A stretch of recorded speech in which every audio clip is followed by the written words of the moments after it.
during this time in Death Row, there's a lot of drama. You know, Which time in Death Row? Which the part? whole time, probably.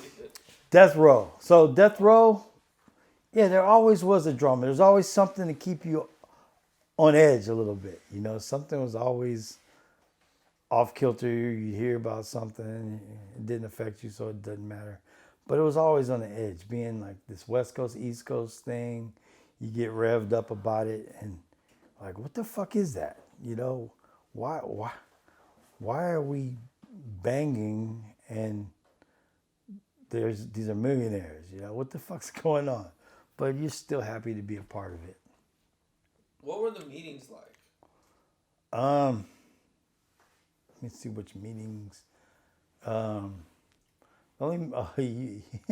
you must be talking about like the New Orleans meeting. I'm not sure. I was just curious Oh. about any of them. Only meeting I ever was officially a part of, like as far as when Suge brought me in his office and he said, "Don't go Hollywood. See you later, Kendrick. Here's your phone." That was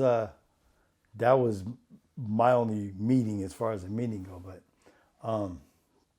you know, there was always somebody being called in the office to straighten out something or fix something or talk about something. You know, if that's what you're talking about. Oh, I don't know. I never really sat sat in. in. Went to some meetings or something. I sat into meetings. Tupac and Suge would go to breakfast. You know, we go to Roscoe's Chickens and Waffles for breakfast, or Monty's Seafood and Steak for dinner, and that kind of meeting. It wasn't business. It was just food and fun. You know. How was their relationship when they were around each other? Tupac and Suge. It was interesting, man. It was like Suge had found the artist that he always wanted. You know, he's a stand-up. I mean, don't get me wrong. Snoop was that too. Snoop was that type of artist, but he had got another artist of that level. You know, and he helped create Snoop's status. But Tupac came from his own build, and it was like Tupac had this artist that he understood that came from a different walk of life than he understood. Because all of us from the Bay, we had a Bay Area swag. Oakland, San Francisco, player type swag. Boss player type swag. Suge and them had that, you know, that LBC banging LA type, you know, thing, which was a little bit different. It's a different type of swag. And Suge appreciated Tupac's swag, and I think Tupac, he finally had like a father figure. Like Tupac was building his own thing, and he was like in control. He finally had somebody who he could hand over the reins to, and he liked sitting there. He was like a prince to Suge's king. You know, he's like, I'm ready to roll. I'm part of this. It's a family that I always wanted, and you know, they partied like rock stars, and they worked like successful rock stars. So I think it was positive. You know, later I hear negative stuff, but I never saw that with Tupac and Suge. Knowing there were Tupac and how he was around people, so you think the love was genuine then, when he would be around Suge? Was it like a business thing, or was it like a fun thing with Suge? I think Tupac made it fun. I think Suge saw something he never saw before. It's like I say, us Bay Area cats, we swing a little bit different. You know, it's like there's a flamboyance, there's a confidence thing, there's a whole different set of building blocks to us. You know, nothing to belittle Southern California cats. They got their own swag. That's a different thing they stand on. And Tupac swung it. He had seen Tony come up, Hammer come up, and now he was the next thing, and he was big, and he was saying who he was, and he's got with this machine from the West Side, and it felt great, and I think they were with it, and I think Suge loved Pac. Yeah, it seemed like it was like Tupac and Death Row. It just seemed like it was meant to be. Yeah, it was like, man, and that's what Suge was good at, finding that thing, and he saw it, and once it was that, I mean, yeah, it seemed like it was perfect. Did you ever see him around Dr. Dre? Dr. Dre came in the building a few times. We were there. Things got kind of iffy, kind of weird. Like when I first got there, California Love was on the radio. They had shot the video a few days before I arrived, and everything was great. All this music that I hear on these 2-inch reels was Dre's music. The tracks were changing constantly, and Dre was part of it, but Dre was not in the studio. I noticed that. Then I noticed we went on this tour, and Dre wasn't on the tour. He didn't go with us. And Dre and Snoop were supposed to go, but there was some legalities with Snoop. The Dog Pound went, and it was kind of weird that Dre wasn't there because we had rehearsals and sets designed for Dre, and he wasn't there. And it's weird. And I told you before that Tupac was a Dre fan coming up. Before he got into the game, you know, I got this tape you guys are going to see where I'm teaching Tupac how to drive a car.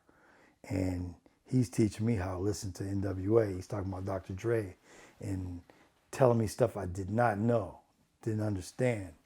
And that was his dude. And then one day he came up to me and said, "We kicking Dre off the row." What? It was another one of those bombshells that just happened in Hollywood. I'm like, what? You talking about the greatest producer ever? Tupac's just kidding. I know he is. Then later in the day, some shit comes on MTV, and I think we were doing an interview for MTV. That's what it was, and that's where he kind of announced it, that Dre has left the row. I'm like, what? And then you guys all know what happened, the history of it. But it was crazy to me that Dr. Dre, an iconic figure, the greatest producer of hip hop ever, that we all grew up loving, and you know, no matter what, even when him and Cube broke up, we still loved them all. And Pac was finally under this thing, and it was splitting up, and he was going with Suge part of it. When Dre was the greatest producer he had loved, you know, as a child, you know, it was just, that blew me away. And that's when I knew something, that to me, that was the beginning of the end. Something was wrong. You know, when you ask a question and the wrong answer keeps popping up in your head, you kind of like, what? So for me, that was kind of like the beginning of the end. For me, not of death row, but it don't make sense no more. It's like when you see your homie starting to act different, you talk to him, "Hey, Pac, what?" And then he doesn't respond to that no more. You know what I'm saying? So he never talked about Dr. Dre with you? He talked to him that day. He came down from a meeting with Suge. We were at some hotel meeting MTV. Suge came through. Suge talked to Pac and said, "Dre is off the row." I mean, if you go back, I'll tell you the exact day it was. If you go back, Tupac does an interview with Bill Bellamy for MTV News. Sorry about my dog. It's okay. Bill Bellamy comes and interviews us. And so whatever day they produced that was the day that Pac came down from this hotel and said, "Dre is off the row." And I'm just like, what? He's like, "Because he's a motherfucker, blah, blah, blah." I was like, oh my God. What was he saying about Dre? What he said is not very politically correct these days. But we've heard it all. I'm sure you heard the stories. I don't know how true it was. Out of nowhere, though. Out of nowhere. Or at least for you. For me, we're running behind Dre. We're playing his music. The 2-inch reels are going from here to here with Dre music. Pocket spitting on them. Dre's leading the show. Dre's half of Death Row. You know, remember we knew Dre. We didn't even know who Suge Knight was. Then all of a sudden, they're a team, Death Row Records. Now you're telling me Dre is gone. And and that's how Tupac was. He's rolling with it. Do you think it was just Suge's influence over Pac? that brought him to this point? Do you think because Suge and Pac became so close that Tupac was just like, whoever Suge's with, I'm with, or whoever Suge's against, I'm against? Tupac is loyal like that.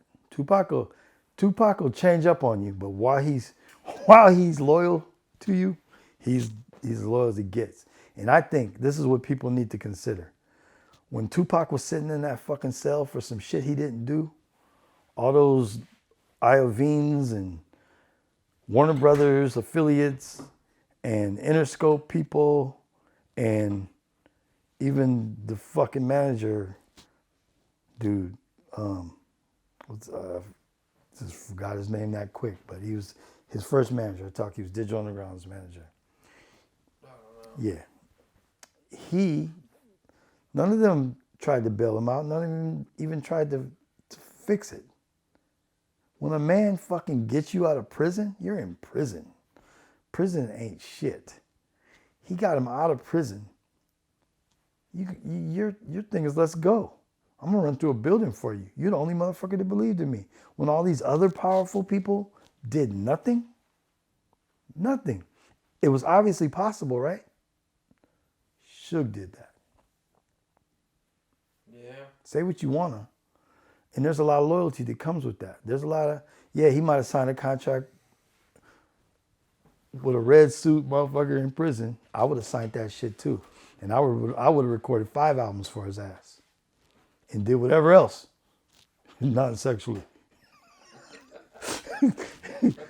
Run somebody over in a Jeep, maybe. You know what I'm saying? That goes a long way. Everybody had abandoned Pac. So Pac's allegiance, whether he wanted to do it, whether he loved to do it, didn't matter. He should have done it, and that's what he did.